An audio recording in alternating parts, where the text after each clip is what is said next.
Hi hello అందరు ఎలా ఉన్నారు? ఈరోజు మీకు చిన్న జోక్ చెప్పబోతున్నాను. వైజాగ్ సిటీ బస్సులో జరిగిన సంభాషణ వల్ల ఏర్పడింది ఈ జోక్. అది జూ పార్క్ నుండి పాత బస్ స్టాండ్కి వెళ్ళే సిటీ బస్.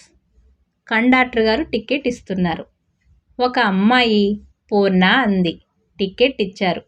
మరో అమ్మాయి జగదాంబ అంది, టికెట్ ఇచ్చారు. ఇంకో అమ్మాయి సరస్వతి అంది, టికెట్ ఇచ్చారు. ఆ తరువాత ఓ పెద్దావిడను టికెట్ టికెట్ అని అరుస్తూ చెప్పండమ్మా అనగానే ఆమె టక్కున అప్పలనరసమ్మ అంది. మీ పేరు కాదమ్మా, ఎక్కడికి వెళ్ళాలో చెబితే టికెట్ ఇస్తానన్నారు కండక్టర్ గారు. వెంటనే ఆ పెద్దావిడ పెద్ద గొంతుతో, వయసులో ఉన్న పిల్లల పేరు చెప్తే టికెట్ ఇచ్చి పెద్ద వయసు ఉన్న నా పేరు చెప్తే టికెట్ ఇవ్వవా అని గొడవ వేసుకుంది ఆ అమాయకపు తల్లి. వారందరూ చెప్పింది విశాఖలో జంక్షన్లని, వాళ్ళ పేర్లు కాదని ఆమెను ఒప్పించడానికి కండక్టర్ గారికి ఆ బస్సులో ఉన్న ప్రయాణికులకి తల ప్రాణం తోక్కొచ్చిందట. Thank you.